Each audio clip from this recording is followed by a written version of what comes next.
Welcome to Cam Look, coming to you from the Cincinnati Art Museum, where every day at 10 a.m. we share an object from the permanent collection and pose questions for discussion. I'm Julie, a Cam docent. Today I'd like to share a work of art that always brings a smile.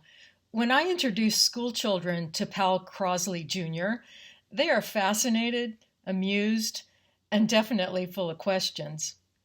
Standing about 8 feet tall and 5.5 feet wide, with multiple video screens vying for attention, it is a commanding presence. When I ask students to view it from across the gallery, they can recognize it as a humanoid shape and are surprised to learn that it is a portrait of a prominent Cincinnatian.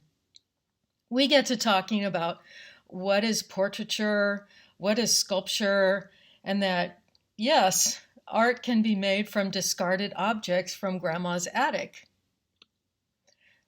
As with any portrait, there are many aspects to discuss, including the artist, the subject, the relationship between the artist and subject, body language, historical context, process, and materials. In this case, the artist and subject were both trailblazers in using emerging technologies in their life's work.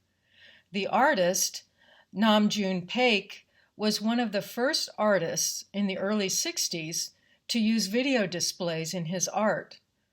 The subject, Powel Crosley Jr., was an inventor and entrepreneur who wore many hats, but is mostly known for his innovations in radio and broadcasting. Both men had Cincinnati connections. June Paik made this sculpture in 1992 in a studio in the West End. Powel Crosley Jr. was a native Cincinnatian who operated his companies in Camp Washington beginning in the 1920s.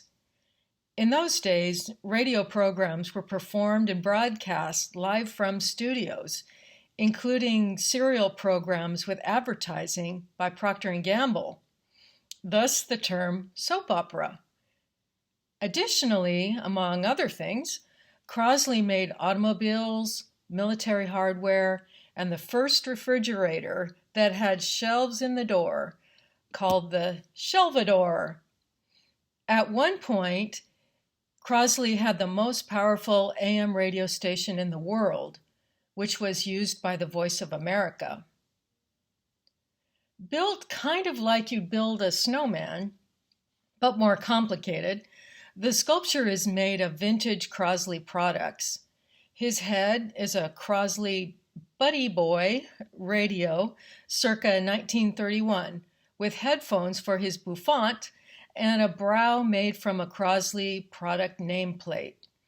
The headphones would have accessorized the Crosley radio circa 1923 that makes up his left arm, with a hand made from a Crosley automobile steering wheel.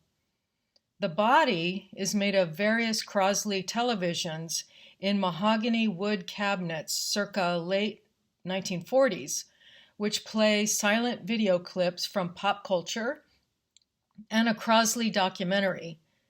His shoes are Crosley automobile hubcaps. He has a Shelvador refrigerator door for his left hip, where the artist signed the sculpture. His upraised right hand is a circa 1927 Crosley Musicone radio speaker. His bicep holds a little secret. That white object that looks like a leather-bound edition of Treasure Island by Robert Louis Stevenson is a Crosley book radio, circa 1956. Do you or anyone in your family have memories of these Crosley products? Please share your stories in the space below.